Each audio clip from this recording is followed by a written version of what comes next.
Hi there. Today we've come to Derby to ATD Detailing, run by somebody called Aaron, and we're literally just turning up to see a car that he's got in there that for once is not JDM. It's German, no less, but something a little bit special and very bright red. Let's hope he's in. This is the right one. Yes. He's obviously a very busy man. Aaron, Hello. how you doing? How are we doing? You all right? Can I come and have a look at your German? Come on in. So, this is the beast. It is, yes. It is. So, I'm guessing a 91 Corrado G60 Supercharged. It is. How did you know that? Well, you told me yesterday on the phone. I did, yeah. That's why. That's true. And you're saying this has had a full restoration? It has, yeah. Spent the last 5 years being restored. The owners had the car about 7 years. It's been built up, full nut and bolt restoration, new parts, refurbished parts, literally everything has been done on it. It looks very shiny. Yeah, it is, yeah, very shiny. That bit's broken. There we go, fixed. Yeah, See, that's why I'm here. That is why you're here. So I'm guessing we're going to see a 1.8 litre, 8 valve supercharged thingamajiggles. That's right, yeah. Otherwise Google was lying. There we go. God. There it is. The beast. The work of art. God blimey. Come and have a copper look at this. This is amazing. Now this goes in a specific one, doesn't it? There we go. I like how they've even taped up this to stop any paint damage. Yes. Great thinking. See, this one's had a lot of work done to it. But it's in with you, so I'm guessing it's in with you for a reason, not just to admire it. It was resprayed 5 years ago. Obviously, it's been built since. The paintwork, as with most body shops, they've used 3M fast cut. Just get a good cut on it to get rid of most of the sanding marks. There's still sanding marks here and there, and a lot of holograms. So I'll be getting rid of that and fine tuning to get it perfect. This is one of the things we've kind of met as a recurring theme. There's body shop good, and Fast Cut Plus has got its place. I mean, it's relatively easy to use, but it creates quite a lot of dust. Yeah, it's got quite a lot of fillers in it. It has, yes. And it's not the newest of technology. No, it's quite an old technology. I've used it myself. It's brilliant for cutting, but since then I've moved on to other compounds that just seem to work a lot better, work easier, and get a lot better results. So it's the difference between body shop good and detailer good, really is the distinction. And the paint itself, these marks, are they lack of refining from a detailer's point of view, or are they? It'll need a little bit of cutting back, purely because of the sanding marks still in the paintwork, the haziness. Shouldn't need a lot of cutting. Plenty of lacquer depth on there. Plenty of clear coat on this. Good thing about a custom respray and an expensive respray, they've put plenty of clear coat on, so a lot for us to play with. Coat, yeah. Brilliant. So now we're going to look more in depth at the paint side. And we've obviously got, in a kind of Blue Peter way, the car is already on a ramp. Does it go up a little bit? It does, yeah. I'll do that now. So the idea with these ramps is really useful for detailers because it allows them to work at a much more natural level rather than crouching down or doing your knees in. And there are all sorts of ailments that detailers can get, from white finger, which is caused by vibration on the machines, to simply a bad back or bad arms, bad shoulders. And that's why these are good. You'll also note we've jacked on the LED lights. And again, it is all about lighting because we're trying to simulate as wide a frequency of light as possible. In our issue 4, I think we had a light special which covered all the different types of lighting systems, so LED, fluorescent tube, etc. Well, I reckon if we put a bit of tape down from here to here. Yes, we'll get a good 50-50. And also the reason why why Aaron's doing that is the reason we use tape is to protect things like trim and particularly edges as well of certain panels. And for example, around the filler cap there's always going to be vulnerable paint at the edges. Aaron's using what looks like 3M blue tape, which is particularly popular among detailers. There's also various different types and just normal masking tape. But the reason why people use this tape is because of the nature of the tack specifically. So, for example, it's strong enough to do what it needs to do, but it's not so strong that it leaves residue all over the paint afterwards. So, in terms of compound, I can see you've got a bit of a selection there behind you. Yes, we do. So, we've got a few different brands. We've got Kotkemi, Scholl Concepts, we've got the Roops compounds, and Menzerner. Various different compounds that I tend to, have go-to compounds for certain cars, certain jobs. We've got the UHS system, fantastic for newer clear coats. In this job, in this aspect, probably not the right choice. I'm going to be going for the handy and popular H8. And pad-wise, you're using a white? Yes, I've opted for the Maguire's microfiber pad. Very good cut from that pad. Refines quite nicely, works fantastically well with the H8. So yeah, really, really good stuff. So we'll be going for that, and yeah, we'll see how we get on. Brilliant. Right, well, I'll leave you to it. Spot on.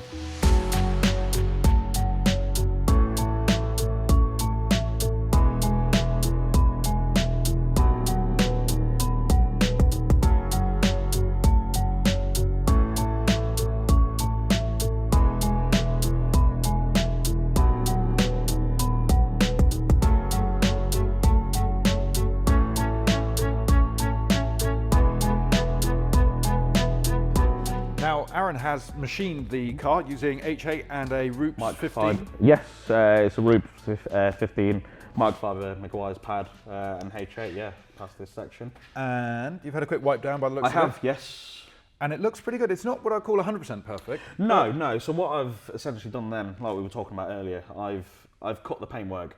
So the cutting has removed most of the defects. I'd say 95% of the defects. But at the same time, cutting, because of the abrasives, even though they do diminish, they do still leave very, very light haze. We call it DA haze, and you'll see it in the light. It's very fine. Most people won't notice it, but of course, as a detailer, It's got to be we perfect. do. Yeah, we want to get it perfect. And I couldn't help but notice, but you missed a bit, as they say. Well, I've not quite missed it. I know about this section. Because it's a small section, I opt for a smaller machine, and because, of course, the Roop 15 I was using has a big throw. It has a 15mm throw. So, of course, it makes it a bit more difficult. It's doable, but it makes it difficult. So, of course, small areas like that, we'll use a smaller machine so we can fine-tune and get it perfect. Gotcha. So what we mean with the DA having a big throw is if you imagine a rotary polisher just spins around and around, a DA polisher, however, oscillates almost on a 15mm expansion. So if you're going against here, that 15mm essentially going in and out like that, which is why it's inappropriate. So we could use, for example, a short throw DA like the Roop 70. 75, yeah, that's 75. right. Yeah. Or you could use even a hybrid nano. That could work. You could. Yeah, definitely. But I believe I've seen a ShineMate around here somewhere. That's right. Yeah. So ShineMate is a rotary. It's a small rotary. It's nice and light and manoeuvrable. Yes, that's right. It's still quite pokey in terms of power output. Oh, brilliant. Yeah. Fantastic power for small areas, especially with smaller pads. Obviously, got less friction, so it means, cutting wise, absolutely fantastic. Yeah. So this just spins on one axis. You've also got an extension bar there, which gives you a bit more time to play with it. Yep. Now we come to the acid test, which is the wipe down. Now, we often mention the wipe down on this program, and at present, this is the first time I've seen it, but you use Menzerner control cleaner, yes. And I did a little reading up on this, and it's got ethanol in it, and it's water-based as well. That's correct, yes. So that's nicer, because a lot of these, a lot of people say it's just IPA. It isn't just IPA. IPA gets rid of certain things, but the things like oils and stuff like that, which IPA isn't particularly brilliant for. And that's why it's always a good idea to go for a proper panel wipe and not just dilute IPA down. That's it. But it's also slightly the moment of truth, because H8, although it's not filler central, it does certainly have some fillers and oils. Yeah, all compounds to an extent will fill, not always, but what this will do, this will remove any oil, silicone. I mean, there's no oils in silicons, but it'll get rid of any polish residue that is left. Truth-telling serum, as I call it. Yeah, that's it. So there are various different ones. Built Hamber do one, which we use in the mega test. There's Filler Killer by Envy Car Care. That's another good one. Yeah. So are you feeling much in the way of drag on that? There's a little bit of drag with this product, but the good thing is it's got a long working time, which makes it brilliant. There's some solvent-based and alcohol-type panel wipes that they evaporate too quickly, so you don't get a good wipe down. Where this gives you enough time to wipe down thoroughly, make sure everything is off the surface and it is as clean as possible. And one thing I would say further to that is that to use a good microfiber, and I'm not talking about an expensive microfiber necessarily, I'm just talking about a clean one, ideally a new one and a soft one. That's right. Because particularly as you get to refining, the last thing you want to do is put in more marks in, and that can happen with cheaper microfiber cloths and certain panel wipes if they're too aggressive for the clear coat. So yeah, you want to be as safe as possible at the end of the day. You don't want to be going around in circles. And that's just the thing with this, is that detailing people think, oh, I can do a machine polish in a day. And, you know, a one step, if it's a very long day, if you've got help, maybe, you can do that. But for a two-stage, and particularly if you're offering more of a correction rather than enhancement, it is, you know, going across it, sure, that only took 5 or 10 minutes. It's a bit more long-winded. Yeah, a little bit long. When you're going in detail, and I can see more marks there, That's more right. marks there. Yeah. And your eyes are going to be much better at that sort of thing than mine. That's it. It's one of those that a lot of people, like I say, would be happy with the car as it is, but what we're doing, we're fine-tuning. But would you still use the word full correction? For me, like I say, this is a major enhancement. It's multiple stages of machine polishing in areas. Like I say, I might do a little bit of wet sanding in areas, but well, it's what I say to members quite a lot. It's trying to avoid full correction and the term full correction, unless you really are, you know, you've got at least a week with the car. Exactly, well, at least a week, that's it. Like I say, this one, we're going to spend, I think, a few days correcting the paintwork. So, like I say, it's nowhere near a full correction. It is an enhancement in my eyes. But it'd be good to see just how good the paint can get. And I mean, at the moment, it's looking pretty amazing. And I imagine, actually, the difference on camera is going to be quite tricky to spot. Oh, yeah. I mean, because the compounds break down so well, these modern compounds, the refining stage is literally, it's the last 10%. Yeah. That's all it is. It's the last 10%. So that's what I'll be doing. But of course, we'll peel the tape off. Then you'll see the big reveal from old to new. Absolutely. And remind me, the finer polish you're going to be using? Today, I'm going to be using, again, from the Kotkemi range, I'm going to be using the M2 the anti-hologram. That's right. I'm going to be using the Rupes yellow pad. Which is a foam pad as opposed to a Maguire's Exactly, yeah. I wouldn't tend to use the microfiber finishing pads. I think they're a bit too aggressive. So I stick to foam pads for the refining. Is that open cell or is it closed cell pad? It's open cell pad, yeah. So yeah, it should refine it well enough and get a nice glossy finish. So Aaron's just done the refining stage using the Kotkemi M2 on a yellow foam pad. Correct. Yes. And now, as before, we have to do the moment of truth. Yeah. A bit of a squirt Truth of white. colour again. And then we get the exciting bit, which is revealing the 50-50. There's a bit of kind of debate goes on now and then online about the joys of 50-50 and whether they're a good idea or a bad idea. Generally speaking, I don't think there's any great harm in doing them, particularly when it comes to educating customers and educating people. Obviously, a detailer wouldn't normally do them because his interest is getting the car looking as good as possible in the time available to ensure that the customer gets value for money. But Aaron, do you think it does any damage actually doing 50-50s like this? It's a common argument across detailers, enthusiasts and whatnot that it creates a step in the paint. Yeah. Now, honestly, no, it doesn't. Yeah. If I was wet, don't get me wrong, if I was wet sanding this panel, then of course that would leave a step. But of course, with the amount I've taken down with the cutting stage is nowhere near enough to cause a step. Okay, I might have, once this is peeled off, I might have a little bit more correction to do to get it perfectly level. Just to kind of blend it visually. Exactly. Yeah. Let's crack on with the more important business. Yes, moment of truth. Moment of truth.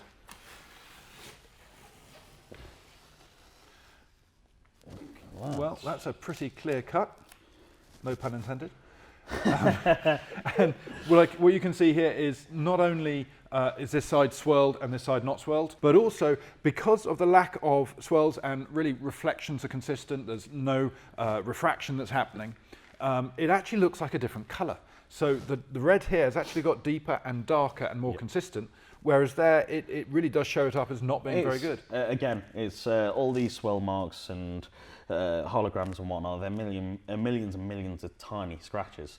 Now, of course, they diffract light, so of course, paint looks, I mean, don't get me wrong, it looks glossy, but what we're doing, we're adding that last 10-20% to really refine and really bring the gloss out of paint. I've had many customers before come in and comment thinking, you know, my car is absolutely fantastic, it's really shiny, but of course, after the detailing has been done, it's a lot glossier because, of course, there's no light diffraction, so you've got pinpoint, sharp, flat paint, which, that's what we aim for.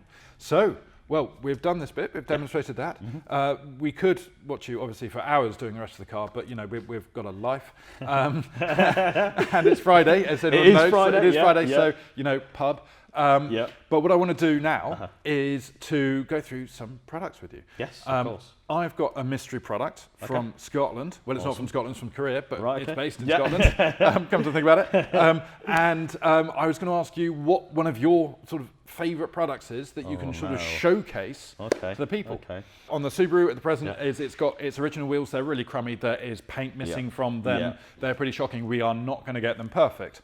But what I want to do really is discuss about how you have a wheel cleaner distinct from a fallout remover. And then I've also actually got a tyre remover there, but I think we'll probably focus primarily on the fallout side. Cool.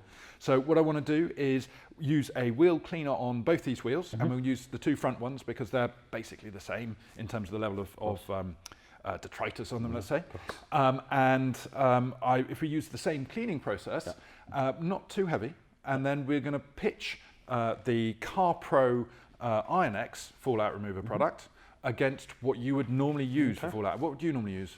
For fallout, I tend to go for Built Hammer Corrosol, Valipro Dragon's Breath. Both really good products, or of course G-Technic's W6, I believe it is, off the top of my head. Well, should we do something really clever? The car's got 4 wheels. You've named 3 products. I've named 1. Let's go for it. Let's go for it. Yeah. Cool beans. Let's go all out.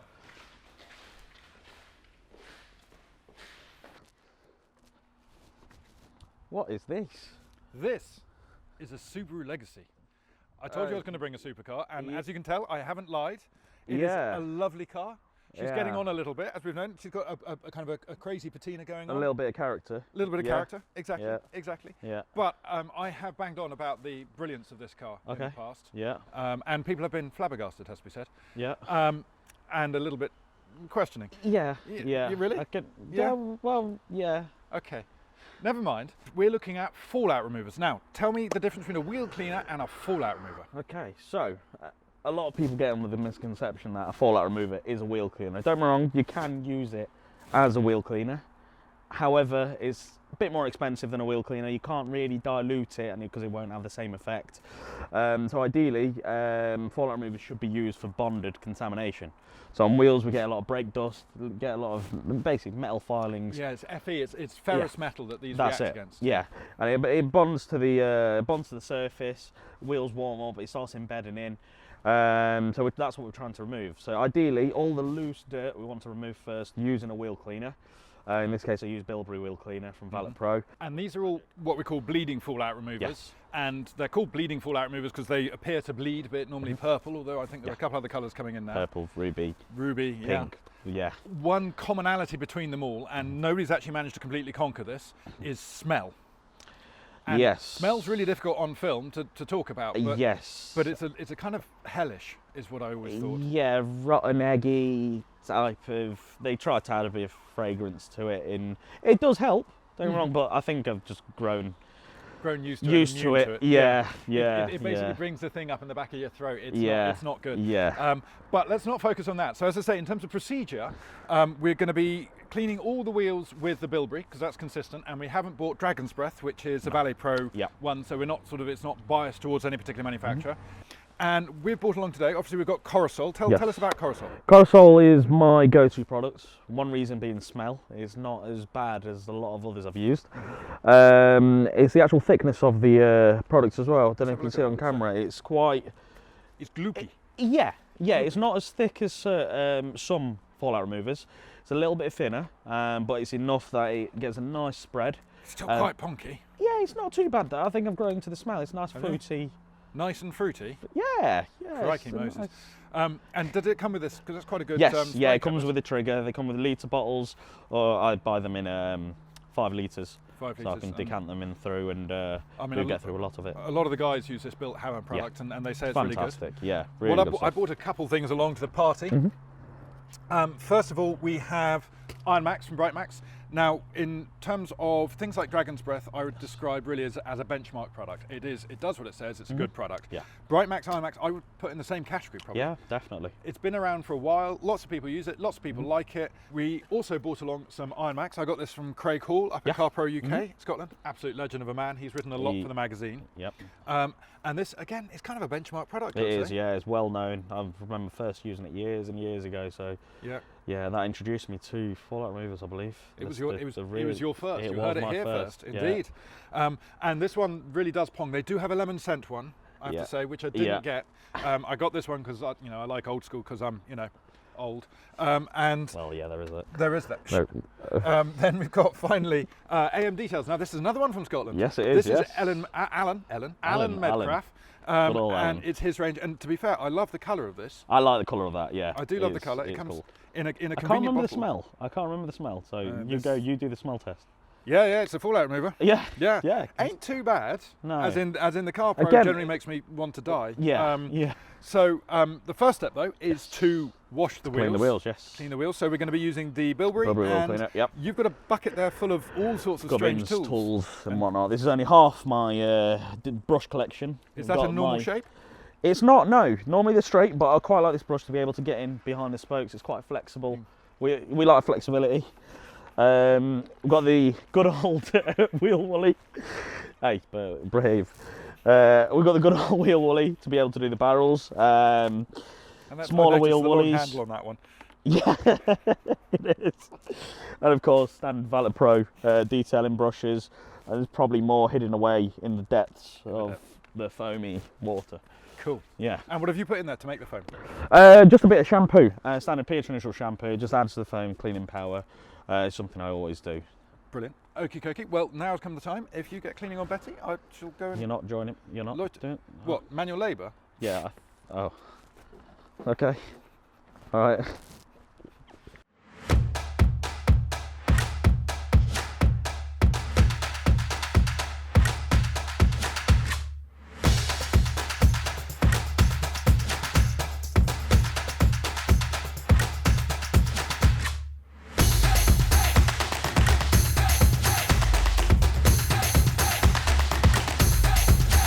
So we've run the test on all four wheels, and it's interesting. These products are different. They are. Yes. The first one, the one that I bought along here, was Car Pro, and we found that from a smell point of view, it's about the second smelliest. Yeah, second smelliest, I'd say. Second Still smelliest. bearable, but smelly. Yeah, you know it's happening. But Yeah, then it you stops the kids from drinking. That's so, true, yeah. don't drink this, unless you're a bad person. And then do us all a favour and finish it. But on the wheel, as you can see, it has not only brought out the fallout remover, and I know you're looking here and you're thinking, oh, that's gold. Is it Colin McRae's own car? And I've got to break it to you, alas, it's not. But the gold is mostly just corrosion coming out. And the one thing about this is really power. It is strong. It reacts very, very quickly, which is good. Reacts quickly, gets the dirt off quickly. So yeah, all around brilliant. Full product. marks for this one, Yeah, really impressed with that product. one. Then we had an interesting one, which was AM Details. And AM Details is a smaller organisation in terms of the products, but this one was interesting because what I found at least was that the smell wasn't that bad at all. It smells actually gorgeous. I quite like it. And it's a nice colour. It is a nice colour, yeah. but what was interesting is its speed of reaction. And having talked to Alan himself, we were saying how he intentionally wanted it to react slower, which allows you to work it a bit more. Exactly. It allows you to work it a bit more. Great as a maintenance product all around. If you're looking for a quick strip down, okay, might not be your go-to product, but then looking at that, it's taken out a lot of the fallout. It's reacted really well. So we've moved around to this side, and we've got front wheel, and now this is Corosol, which is built Hamber. Yes. Your favourite product? My go-to product, my go-to product. Sprays really well, fans out, and it cling. As you can see, it's been on what, 10 minutes? Yeah. And it's still clinging. That's so it's saying that it's quite almost like a watery product. It's quite liquidy. So unlike a lot of the gels that you get, similarly like the Iron Max, is a bit more of a gel. Sorry, the Iron Max, the Iron X. Yes. So this stuff, what I like about it, it fans out beautifully. So that's a lot on the trigger there, is what we noticed earlier. It's a good quality trigger. Exactly. So yeah, it fans out brilliantly, gets really good coverage, and it clings really well, and it reacts quickly, as we can see. There's marginally less reaction though than the Car Pro. I think it's hard to say. I mean, there's no gold there. But no, I think the Iron X for me reacted a little bit quicker. And marginally quicker. I think that's one of the reasons it looks like that reacted a bit more. But it's difficult to say, isn't it? And at the end of the day, in fact, just the visual of how much it's removing is only really one gauge. There's lots more to these products than that. There is. So you've got to be thinking about, how safe it is for the wheel. And I mean, these wheels, as you can see, lovely as they are a little bit on the corroded side. They are. Yes. It's character. It is character. It's part of the wheel. They're 17 years old. If I looked that good when I was 17, I'd be happy bunny. Well, yeah, I think I might look better. Yeah, okay. Well, moving on. I think that's so we like Corosol. And the next one on the list was Bright Max. Bright Max. Now, the weird thing, this seems to be foaming. Yeah. What we found, it foamed quite a lot, which I suppose is a good thing because you can see where you've sprayed it. Yeah. And you can see the foam actually clinging onto the wheel. One thing we noticed though, didn't we, is 5 minutes after, it's not. it's not reacting. Yeah. But then obviously it has. I think a lot of it, the foam was hiding a lot of the reaction.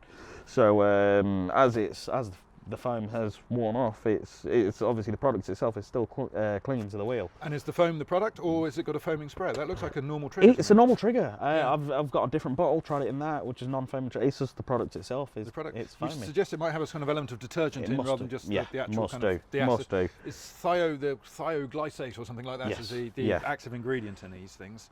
And that's what causes the bleeding and indeed the smell is that reaction. Yes, that's right, yeah. And one thing to say is that a lot of these claim to be pH neutral. Yes. On the same side, the active ingredient is an acid, but then bear in mind not all acids are necessarily acidic, which makes it all the more fun. And then equally it might go on neutral, but when it comes into contact with Fe, that will change its pH because it's having a chemical reaction. That's exactly right, yeah. That's exactly right. So the idea of these remaining pH neutral. Just chemistry. So yeah, I mean that's the whole idea of these. While they might be pH neutral in the bottle, when they get onto the wheel and they start reacting, they're not necessarily pH. Exactly. This is one of the reasons we say it's not so much for maintenance. A lot of people use them as just a wheel cleaner. If you're constantly reacting on the wheel and you've got wheel coatings on there and whatnot, then obviously it can slowly deteriorate. Exactly. So like I say, as a fallout remover, fantastic. As a wheel cleaner, great, but like I say, and that's fallout removers in general. Yes. But again, don't be scared of acid. People always say, "Oh, you don't want acid on your wheels." Well, actually, there are a lot of situations where you have to use it. I think these wheels definitely need some strong acid because they're so good. Yes. Yes, exactly. Yeah. So on that note, we will move on from wheels. We will.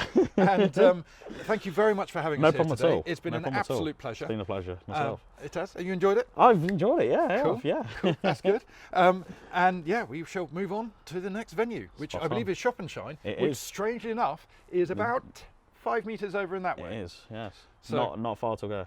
Not far to go at all. Still, I'm going to drive. Let's get this hose off before what remains of the paint sort of doesn't completely disappear. Yeah, let's make sure the paint doesn't fall off now. That'd be brilliant. Yeah. Cheers, Aaron. Cheers. Thank you very much for watching part 1. I hope you enjoyed it. If you'd like to subscribe to our channel, click there. And if you'd like to watch part 2, click there.